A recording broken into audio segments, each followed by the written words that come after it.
Assalamualaikum warahmatullahi wabarakatuh. Perkenalkan, kami dari kelompok 9 akan memaparkan materi tentang perilaku organisasi, kelompok, dan konflik. Adapun anggota kami ialah Atep Haji, Bazar Faizal, dan Kiki Nurhayat. Baik, yang pertama definisi umum dan para ahli. Definisi dari perilaku organisasi ialah merupakan sebuah disiplin ilmu yang mempelajari tentang perilaku individu dan tingkat kelompok dalam organisasi serta dampak terhadap kinerja. Berikut pengertian dari berdasarkan dari para ahli. Timothy menjelaskan bahwa perilaku organisasi adalah suatu bidang studi yang menyelidiki dampak yang dipunyai oleh suatu individu, kelompok, dan juga struktur pada perilaku yang ada di dalam suatu organisasi. Tujuan dari perilaku organisasi adalah untuk menerapkan ilmu pengetahuan agar bisa meningkatkan keefektifan suatu organisasi. Selanjutnya, definisi dari perilaku kelompok. Perilaku kelompok adalah semua kegiatan yang dilakukan dua atau lebih individu yang berinteraksi dan saling mempengaruhi dan saling bergantung untuk menghasilkan prestasi yang positif, baik untuk jangka panjang maupun untuk pertumbuhan diri. Dan definisi menurut para ahli, kelompok adalah gabungan atau kumpulan dua atau lebih individu yang berinteraksi dan saling bergantung untuk mencapai sasaran tertentu. Dan selanjutnya, definisi dari konflik. Konflik merupakan suatu peristiwa yang sering terjadi dalam aktivitas organisasi. Adanya individu yang beraneka ragam karakteristik, sikap, dan kepentingan mendorong terjadinya konflik, baik konflik dalam diri individu itu sendiri, konflik antar kelompok, konflik antar individu dengan kelompok, dan konflik antara kelompok dengan kelompok. Konflik menurut para ahli adalah suatu proses interaksi yang terjadi akibat sudut pandang yang berpengaruh terhadap pihak-pihak yang terlibat, baik pengaruh positif maupun pengaruh negatif. Baik, selanjutnya adalah manfaat. Manfaat dari mempelajari perilaku organisasi sebagai berikut. Yang pertama, organisasi akan bertindak sebagai map untuk kehidupan anggota yang ada di dalam organisasi. Yang kedua, melakukan penelitian yang sistematis dan berguna untuk memahami dan juga memprediksi kehidupan organisasi.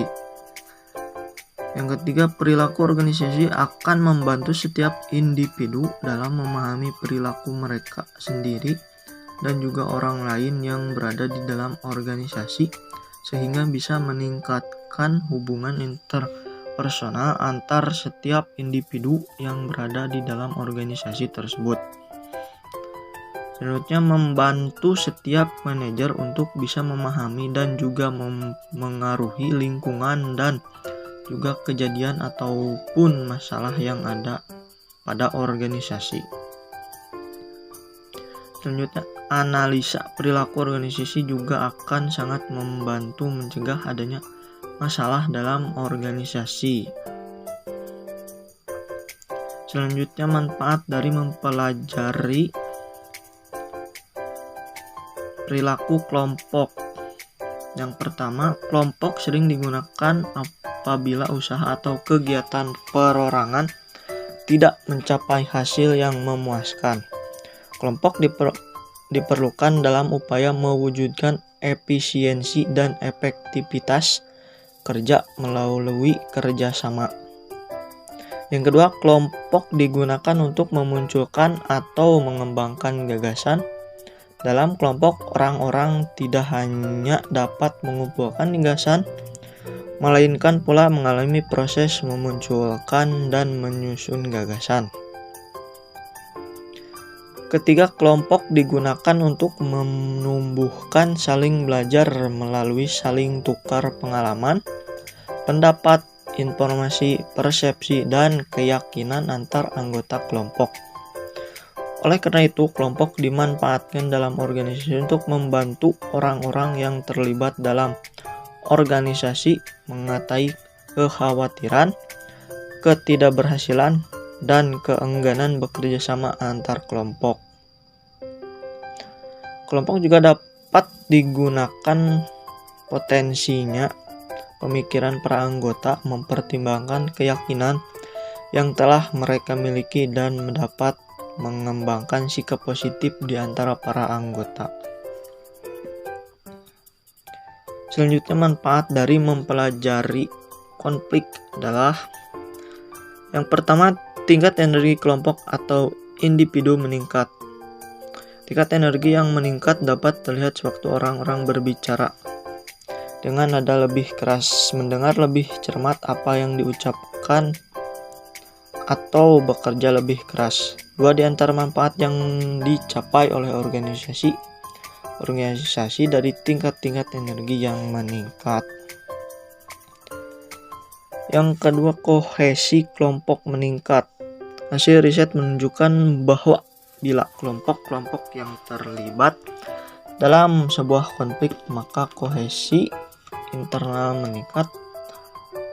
Alasan mengapa kohesi yang meningkat dianggap sebagai hasil positif dari konflik adalah karena kelompok-kelompok dengan kohesi tinggi dapat menimbulkan produktivitas tinggi apabila mereka menunjang tujuan-tujuan manajemen. Selanjutnya ada problem-problem terungkap. Sewaktu konflik berkembang, pihak manajemen segera melihat bahwa ada sesuatu yang tidak beres dan mereka dapat merancang untuk menyelesaikan konflik yang ada. Apabila dua kelompok berselisih paham tentang sesuatu, sedangkan hal tersebut tidak pernah dijelaskan, maka mereka akan bekerja pada tingkat efektivitas yang lebih rendah tanpa pimpinan yang bersangkutan memahami mengapa hal tersebut terjadi. Selanjutnya, konflik memotivasi kelompok-kelompok yang terlibat di dalamnya untuk mengklarifikasi sasaran-sasaran mereka. Hal tersebut menyebabkan ditingkatkannya pemahaman kelompok tentang tujuan. Kemudian ada jenis-jenis. Yang pertama, jenis pada perilaku organisasinya, yaitu manajemen tradisional, manajemen berdasarkan sasaran, manajemen strategi, dan manajemen buku terpadu. Kemudian jenis-jenis perilaku berdasarkan kelompok terbagi dua, yaitu kelompok komando atau command group dan kelompok tugas atau task group. Kelompok informal adalah kelompok yang dibentuk oleh anggota organisasi yang mempunyai kepentingan yang sama. Kelompok informal ini umumnya tidak terstruktur secara formal dan tidak ditetapkan secara resmi oleh organisasi. Timbulnya organisasi kelompok ini karena adanya tanggapan terhadap kebutuhan akan hubungan sosial. Kelompok informal ini terbagi dalam dua bagian, yakni kelompok kepentingan atau interest group dan kelompok persahabatan atau friendship group. Dan jenis-jenis kelompok konflik ini sebagai berikut. Ada organisasi dengan skala besar maupun kecil yang pernah mengalami dan menyelesaikan konflik-konfliknya. Setidaknya terbagi dalam 4 jenis konflik. Yang pertama ada konflik peranan yang terjadi di dalam diri seseorang. Kemudian ada konflik antar peranan, di mana orang menghadapi persoalan karena dia menjabat dua atau lebih fungsi yang saling bertentangan. Ketika ada konflik yang timbul karena seorang harus memenuhi harapan beberapa orang. Yang keempat, ada konflik yang timbul karena disampaikannya informasi yang salah. Di sini ada unsur-unsurnya. Yang pertama, aspek psikologi. Tidaklah manusia itu sendiri sebagai hasil studi psikologi. Kemudian pandangan ekonomi, uang misalnya. Kemudian ada perilaku organisasi sebagai suatu disiplin mengakui oleh bagaimana di atas dan siapa yang mengawasi mereka. Kemudian walaupun disadari akan adanya keunikan masing-masing individu, perilaku organisasi lebih keseluruhan. Kemudian di sini ada unsur-unsur konfliknya. Yang pertama ada faktor minimal terdapat dua pihak bersengketa. Objeknya yaitu berupa objek yang dipertentangkan. Kemudian situasi, yakni aturan yang berlaku, budaya kerja yang berlaku. Faktor-faktor yang mempengaruhi perilaku organisasi antara lain: 1. Meningkatkan kepuasan kerja. 2. Meningkatkan kepuasan kerja dan mempengaruhi perilaku individu dalam organisasi. Kepuasan kerja suatu individu. Yang ketiga, dipengaruhi oleh hak-hak yang didapatkan atas pekerjaan yang telah dilaksanakan. Yang selanjutnya, pengurangan kealpaan. Kemudian, tindakan tidak masuk kerja yang dilakukan oleh individu terhadap organisasi atau perusahaan berpengaruh negatif terhadap efektivitas dan efisiensi kerja suatu organisasi. Selanjutnya, penurunan atau turnover. Yang dimaksud yaitu pengunduran diri pekerja atau anggota dalam sebuah organisasi atau perusahaan yang berpengaruh terhadap perilaku organisasi perusahaan tersebut. Kemudian ada peningkatan produktivitas, dan yang terakhir, suatu organisasi dinyatakan produktif tidak mampu mencapai tujuannya dengan baik dan sesuai dengan target yang telah dilaksanakan, baik target waktu, biaya, dan hasil. Adapun faktor konflik adalah sebagai berikut. Yang pertama, salah pengertian karena kegagalan komunikasi. Kedua, perbedaan tujuan karena perbedaan nilai hidup. 3. Persaingan mendapatkan sumber daya organisasi yang terbatas. Yang keempat, masalah wewenang dan tanggung jawab. 5. Kurangnya kerjasama. 6. Perbedaan penafsiran terhadap peraturan dan kebijakan. 7. Adanya usaha dan untuk mendominasi.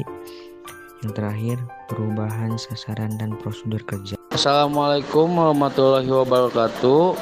Perkenalkan, saya Atep Aji Maulana Rusmawan dari kelompok 9 akan memaparkan kajian empiris perilaku organisasi. Pengadilan Tindak Pidana Korupsi Semarang menjatuhkan hukuman 3,5 tahun penjara terhadap Triasih Wahyu Sari, seorang pidana yang bertugas sebagai verifikator program jaminan persalinan bidan praktek mandiri di Kabupaten Blora, Jawa Tengah. Triasih terbukti menyalahgunakan kesempatan ketika menjadi verifikator program Jembersal sehingga menguntungkan diri sendiri. Hakim juga mewajibkan terdakwa membayar uang pengganti kerugian negara yang besarnya 695,5 juta, menyatakan terdakwa terbukti bersalah melanggar pasal 18 Undang-Undang Nomor 31 Tahun 1999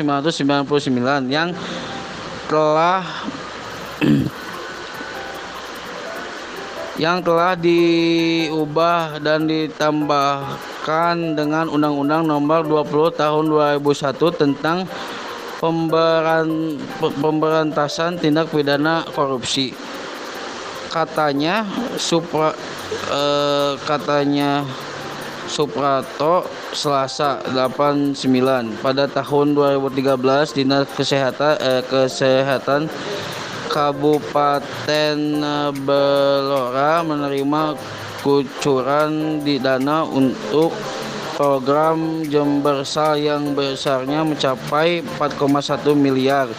Dari dana tersebut sekitar 1,7 miliar dana dicairkan berdasarkan hasil verifikasi yang di akun terdakwa tuturnya. Sementara itu terdakwa Triasih mengaku dana yang digelapkannya tersebut digunakan untuk memenuhi kebutuhan pribadinya. Atas putusan hakim tersebut, terdakwa Triasih menyatakan menerima hukuman yang dijatuhkan kepada dirinya. Teori jenjang kebutuhan karena di kasus tersebut Triasih memakai uang korupsi buat kebutuhan pribadinya.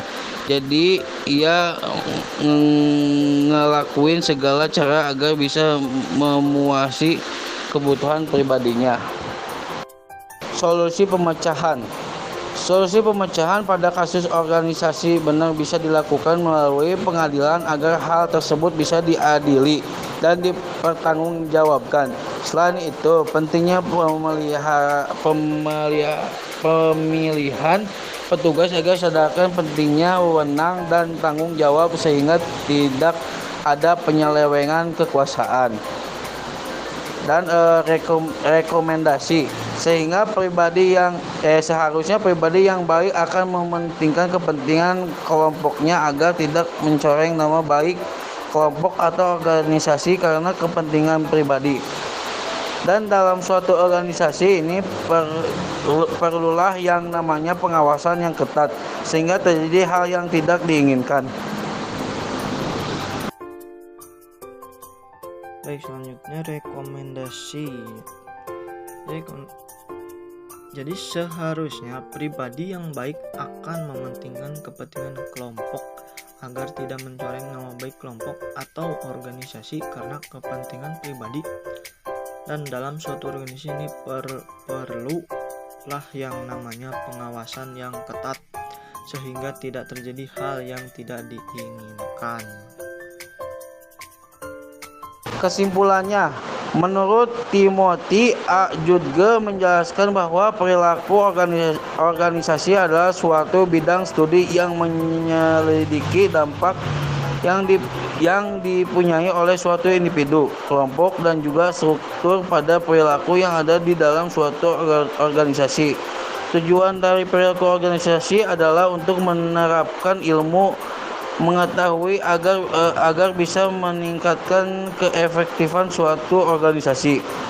Adapun jenis-jenis dari perilaku organisasi, kelompok, dan konflik, jenis kelompok formal atau formal group adalah kelompok yang sengaja dibentuk atau ditunjukkan oleh organisasi untuk melakukan tugas tertentu.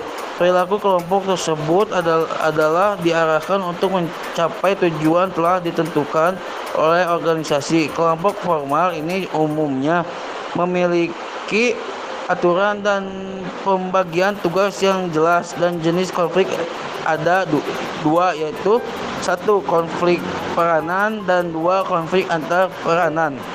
Terima kasih, sekian dari saya. Wassalamualaikum warahmatullahi wabarakatuh. Terima kasih dan mohon maaf apabila ada kata dan kalimat yang tidak dapat dimengerti. Sekian presentasi dari kelompok kami. Wassalamualaikum warahmatullahi wabarakatuh.